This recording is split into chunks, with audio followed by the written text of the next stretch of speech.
कार्यक्रम के प्रायोजक हैं कमला पसंद, स्वाद में हमेशा 2 कदम आगे।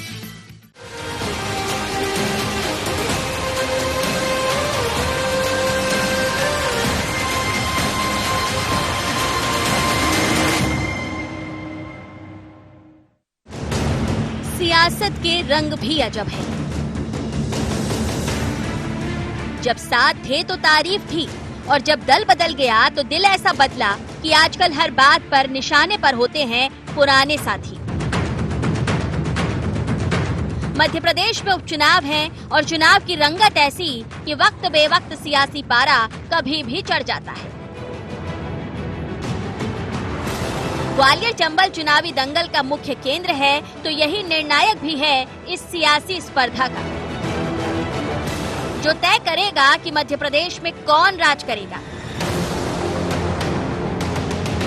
जैसे जैसे चुनाव की तैयारियां तेज हो रही हैं, आरोप प्रत्यारोप का दौर भी शुरू हो गया है। सिंधिया के खास सिपहसालार प्रद्युमन सिंह तोमर यूं तो अपने साफ सफाई वाले अंदाज के लिए सुर्खियों में रहते हैं, लेकिन इस बार पूर्व मुख्यमंत्री कमलनाथ पर करारा हमला बोल चर्चा में आ गए।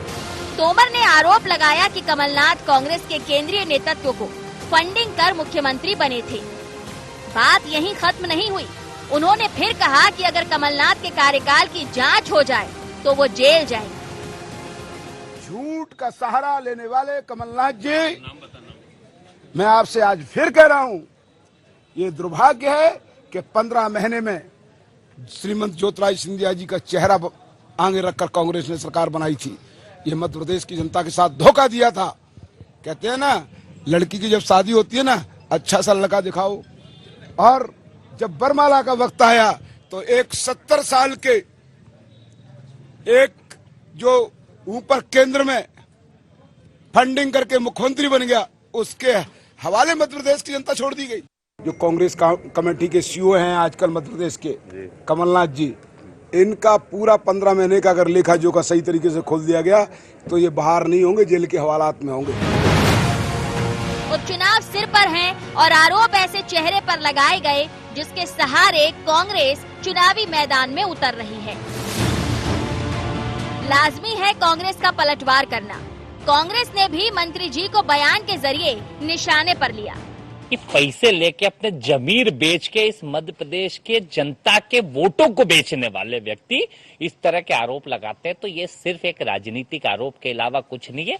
खुद की गिरेबान में झांक के देखे जिन्होंने उस जनादेश को बेचने का काम किया और मध्य प्रदेश के अंदर कलंकित करने का काम किया। सियासत में बयान सिर्फ सुर्खियों में बने रहने के लिए नहीं दिए जाते। कई बार तीखे हमलों के जरिए विपक्षियों के हौसले भी पस्त करना बयानों का मकसद होता है। लेकिन ग्वालियर चंबल के घमासान में प्रद्युमन उवाच सियासत में क्या घुल खिलाएगा, ये देखना होगा। Bureau report, IND 24।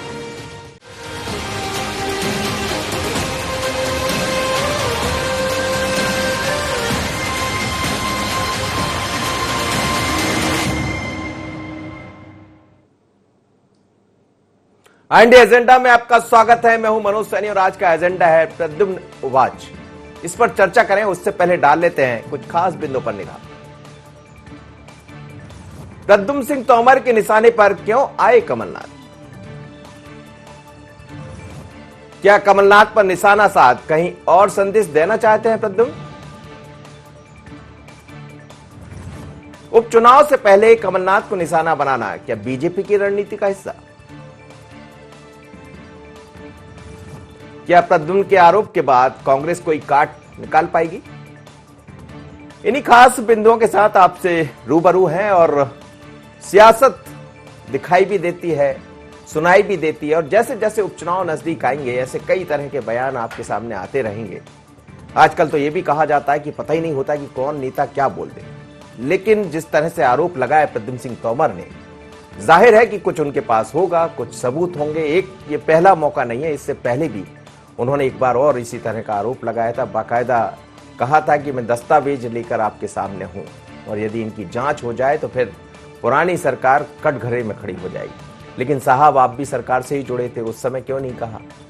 पर अब वो भारतीय जनता पार्टी में है, प्रत्याशी भी होंगे बीजेपी की तरफ से, चुनाव लड़ना है तो बातें भी करना होगा और यही शायद चुनाव के पहले एक वानगी दिखाई दे रही। ऐसे कई रंग आपको दिखने वाले, पर ये क्यों कहा उन्होंने, आज यही चर्चा का विषय है। मेरे साथ 3 मेहमान जुड़ रहे हैं।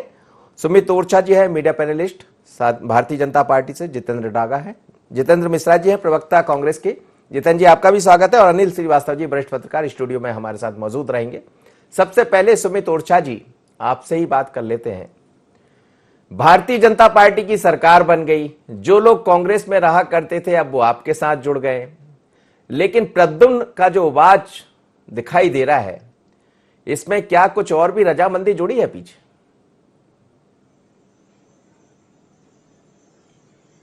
मनोज जी, जिसने जो सब देखा हो, देखिए ये बात तो पब्लिक डोमेन में है, जनता जानती है, मध्य प्रदेश का एक एक व्यक्ति जानता है। आज प्रद्युम्न सिंह तोमर तो बड़ी देर से बोले हैं, उमंग सिंघार जी ने तो सही समय पर बहुत सारी बातें बोल दी थी और वो सब जनता के सामने है। और चुनाव होने के पहले भी आप लोगों के ही माध्यम से ये पता चलता था, लोगों के सामने आता था कि कमलनाथ जी ही पूरे चुनाव का जो है चर्चा खर्चा कर पर्चा का मैनेजमेंट कर रहे हैं, कार्यालय के रंग रोगन से लेकर के सब तक। और जब बाद में उनकी कार्यशैली को लोगों ने देखा तो जनता को भी समझते हुए यह देर नहीं लगी मनोज जी कि कमलनाथ जी चीफ मिनिस्टर नहीं है, कमलनाथ जी एक चीफ इन्वेस्टर हैं और उन्होंने इन्वेस्टर के नाते मध्य प्रदेश में जो निवेश किया था उसको अपने विभिन्न जो 5 लोगों की उनका जो पूरा कॉकस बैठता था वल्लभ भवन के अंदर, वल्लभ भवन के मुख्यमंत्री कभी वल्लभ भवन के अंदर कैद होकर के केवल हिसाब किताब में रहते हैं क्या? मुख्यमंत्री तो खेत खलियान, जनता जनार्दन, गांव चौपाल के बीच में जाकर के लोगों के दुख दर्द बांटते हैं, लोगों के बीच में संवाद करते हैं, समन्वय करते हैं, काम करते हैं, पब्लिक के सुख दुख बांटते हैं। लेकिन वल्लभ भवन के अंदर बैठ करके एक इन्वेस्टर के माती, एक ऑफिशियल पर्सन्स के माती उन्होंने काम किया, तो ये बात अपने आप प्रमाणित हो जाती है कि उन्होंने जो इन्वेस्ट किया था कांग्रेस के लिए वो मध्य प्रदेश की जनता की गाड़ी कमाई से, खून पसीने की कमाई से, मध्य प्रदेश की जनता सरकार तो वल्लभ भवन में बैठकर ही चलेगी ना सुमित जी, की जनता की योजनाएं बंद करके उसे वसूला। सिर्फ वल्लभ भवन में बैठ करके अगर सरकार चलती होती तो वहां मुख्यमंत्री की आवश्यकता नहीं होती मनोज जी। वो जो अफसर बैठे होते हैं ना वो सरकार चला लेते, लेकिन उनके भरोसे केवल ना सरकार चल सकती है ना चलती है। यह लोकतंत्र है, यहाँ जनता के बीच में जाने वाला और जनता के बीच से आने वाला दोनों ही तरह का प्रतिनिधि जब बैठ करके समन्वय करता है, निर्णय लेता है, नीति बनाता है, तब जाकर के सरकार चलती है। कार्यालय चलाने में सरकार चलाने में अंतर है। वल्लभ भवन में बैठ करके कंपनी चल सकती थी जो कमलनाथ जी ने समझ आने वाला है। अब तो चुनाव का दौर भी लगभग सामने है, तो अब जनता बताएगी कि वल्लभ भवन की सरकार ठीक थी कि फील्ड पर जाने वाली सरकार है। जितेंद्र मिश्रा जी, चुनाव से पहले जिस तरह का हमला प्रद्युम्न सिंह ने बोला है, एक तो आपके पास अभी एक ही चेहरा है जो दिखाई दे रहा है बार बार, कमलनाथ जी, आपके पूर्व मुख्यमंत्री भी है, पीसीसी के अध्यक्ष भी है, और ऐसे में ये हमला, कांग्रेस की क्या तैयारी? देखिए, जहां तक मनोज जी प्रद्युम्न सिंह का सवाल है, कुछ छिपा नहीं है कि आज ये क्यों बोल रहे हैं। ये जो सुमित जी भाषण दे रहे हैं उससे साफ समझ में आता है कि अपनी हताशा, प्रद्युम्न सिंह का जो काम आपने देखा, किस तरह से कांग्रेस के कार्यकर्ताओं के बाल पकड़ के खींच रहे हैं, किस तरीके से उनके बेटे गुंडागर्दी कर रहे हैं, इससे उनकी हार साफ झलक रही है और हार से बचने के लिए कोई भी आरोप लगा सकते हैं। मैं प्रद्युम्न सिंह जी का फेसबुक खोल के बैठा हूं, इसमें उन्होंने कमलनाथ जी की तारीफ में क्या नहीं कहा। अगर सुमित जी के पास मोबाइल हो तो देख सकते हैं, वो देख लेंगे, आप दिखा दीजिए। बताया चौकीदार चोर से लेकर के, मैं बता रहा हूं उनके पास भी मोबाइल होगा, एक बार चेक कर ले। कमलनाथ की तारीफों के पुल बांध रहे थे, आज इनका कौन सा सॉफ्टवेयर अपडेट हो गया और कौन सी तारीफ करने के लिए सुमित ओरछा की आत्मा गवारा कर गई। सुमित ओरछा जैसे लोग, भारतीय जनता पार्टी के प्रवक्ता, कल तक प्रद्युम्न सिंह की बुराई करते नहीं थकते थे। वो तो जितेंद्र जी, वो तो अभी भी देख रहे हैं। सिंधिया जी को पहले आप चेहरे के रूप में प्रस्तुत कर रहे थे और अब चेहरे पर क्या क्या नहीं बोला जा रहा कांग्रेस में, तो ये तो चुनाव है जी। कहिए, आप अपनी बात पूरी कीजिए। हाँ बिल्कुल, देखिए मनोज जी बिल्कुल सही सवाल आपका। सिंधिया जी के अंदर हम बहुत कुछ देख रहे थे, लेकिन जिस दिन से उनकी वो बुराई समझ में आई उस दिन से सारी स्थितियां बदल गई। अब मुझे ये बताइए आप, प्रद्युम्न सिंह पर यही सुमित ओरछा, यही भारतीय जनता पार्टी लगातार आरोप लगा रही थी, ऐसे कौन से गंगा जल में नहा के आ गए प्रद्युम्न सिंह तोमर कि अब उनकी तारीफों के पुल बांधे जा रहे हैं? कौन सी अच्छाई दिखाई दी? जी अनिल श्रीवास्तव जी बैठे हैं, कई चुनाव देख चुके हैं, समझा देंगे। मनोज जी मैं खत्म कर रहा हूं अपनी बात। मुझे ये बताइए, हमने कमलनाथ जी ने प्रद्युम्न सिंह की बात नहीं सुनी, आपने तो सुनी। कौन सी सुनी? 2 करोड़, 4 करोड़, 10 करोड़? हमने तो सुना 35 करोड़ की बात सुनी। यही बात कह दो तो भारतीय जनता पार्टी। चलिए बता, सुमित बता देंगे आप। अगर पैसे के दम पे सरकार बनाओगे आपका यही हाल होने वाले।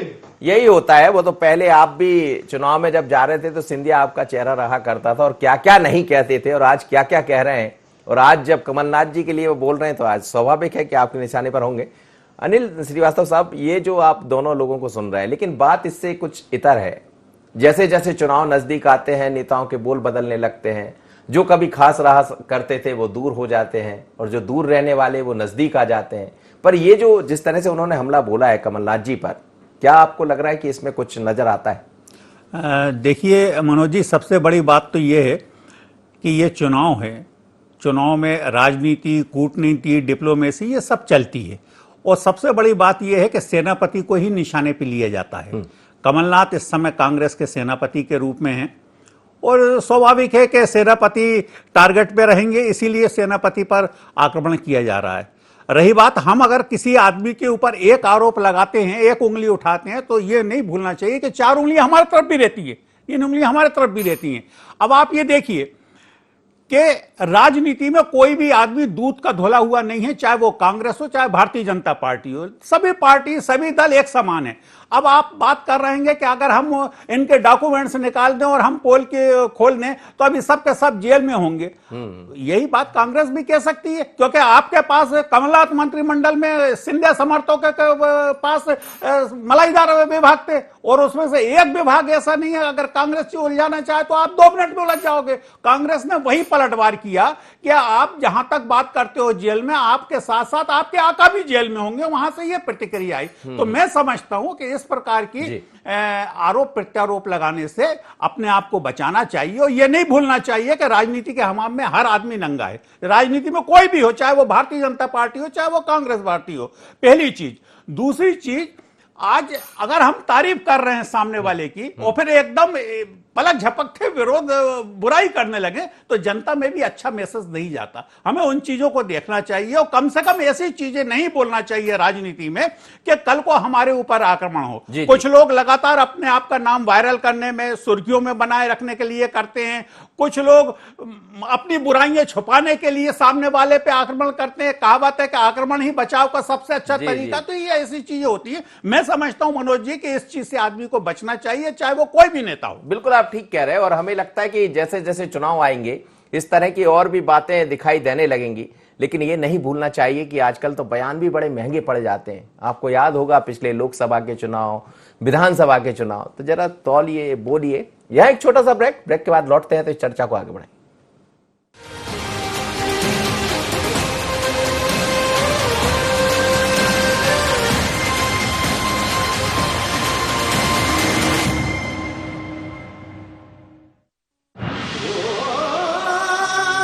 कोई खास है, कोई बात है, कमला पसंद। जीते दुनिया हर बाजी जीते, हर अदा में शाही अंदाज है। कमला पसंद पान मसाला, शाही स्वाद, शाही अंदाज, स्वाद में हमेशा 2 कदम आगे। रोशन हो सबका जहां, खुली किताबों सा जो खुले आसमां। जो कभी था मुश्किल आसान हुआ है, सबकी शिक्षा का सपना पूरा हुआ है।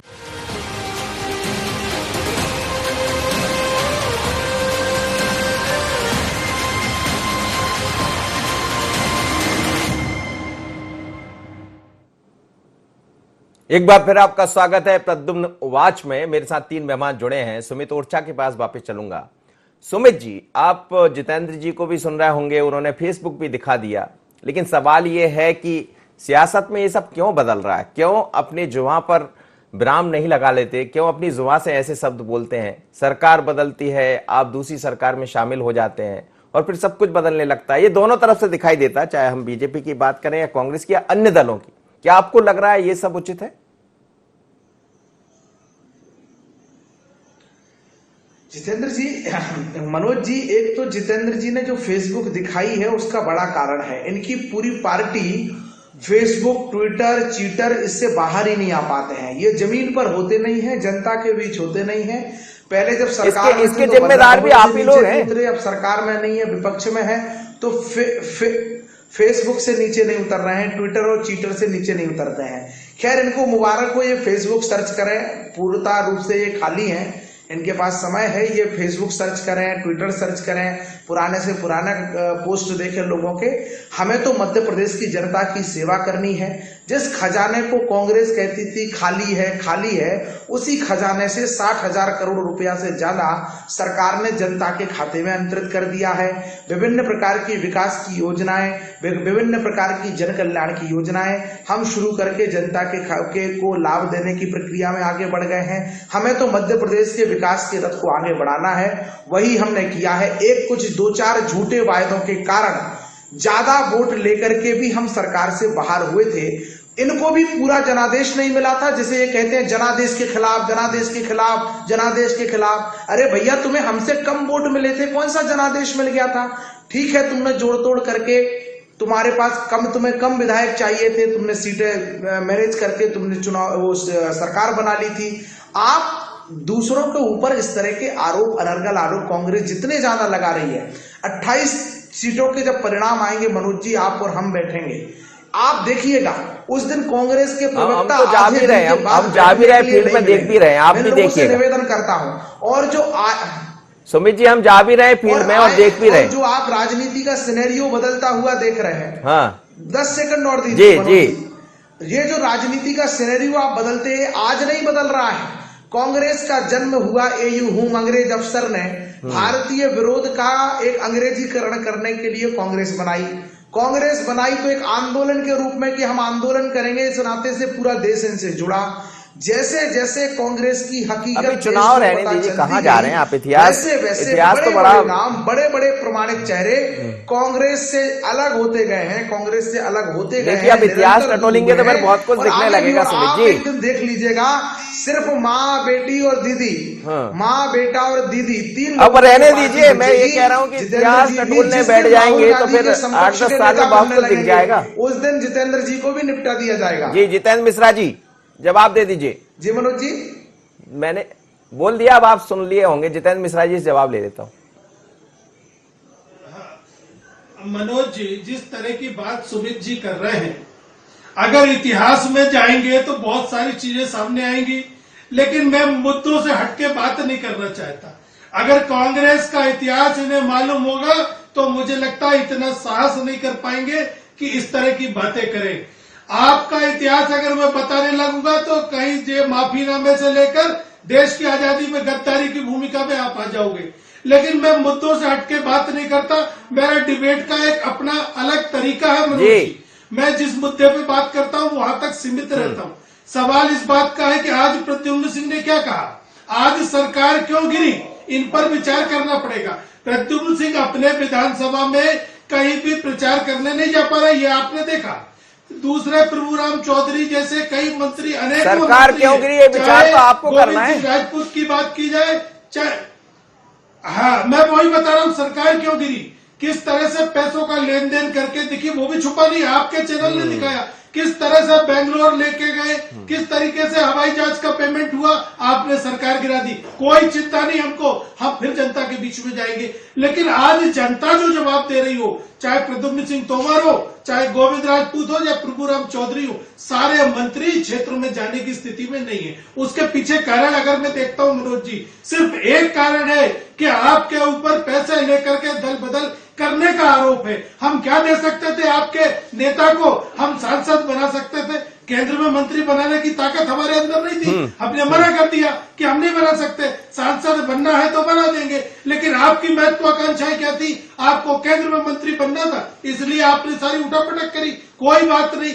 जनता सम्मान तो आप ऐसा कुछ नहीं मान रहे, आप ये नहीं मान रहे कि कहीं चूक कर बैठे, कहीं गलती कर बैठे कि प्रद्युम्न सिंह तोमर जैसे लोग आज ये कह रहे हैं कि फाइलें खुलवा देंगे? नहीं। मौका दे दिया ना आपने। नहीं, देखिए उसका जवाब अनिल श्रीवास्तव जी ने आराम से दे दिया आपको कि अगर फाइल खुलेगी तो सबसे ज्यादा मलाईदार मंत्रालयों में आपके मंत्री बैठे थे, एक नहीं सारे के सारे चले जाएंगे, लेकिन उन शब्दों का इस्तेमाल नहीं करते। मुझे लगता है मेरा स्तर नहीं है कि मैं इस तरह की बात करूं जेल जाने और आने की।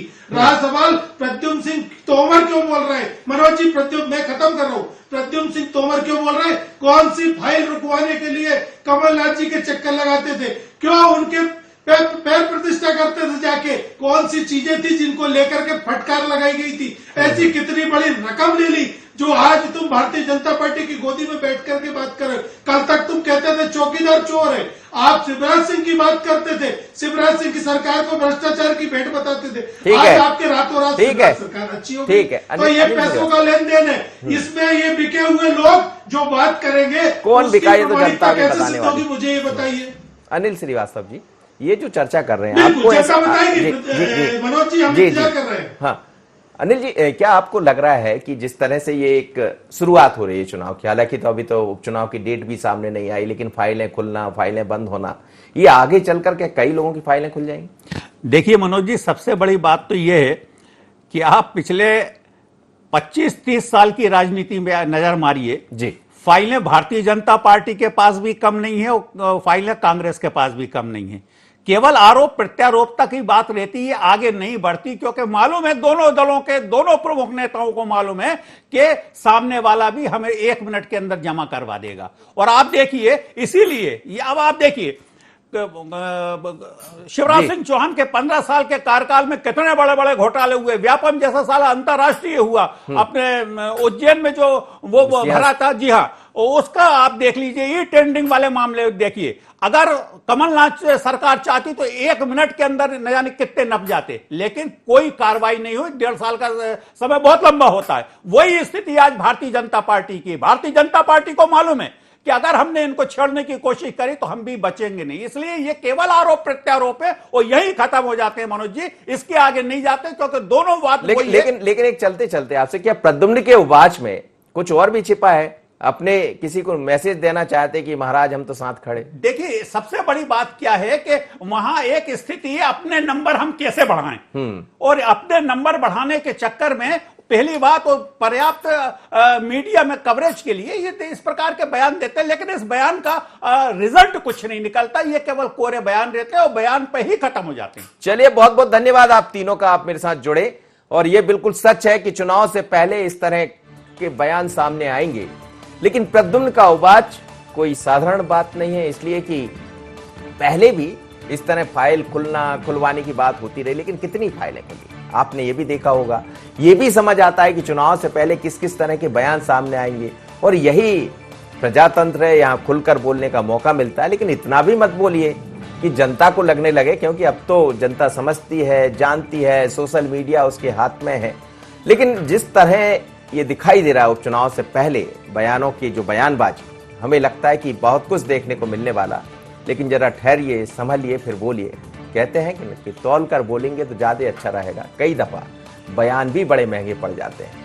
आज इतना ही एजेंडा में, मुझे दीजिए इजाजत। बने रहिए IND 20।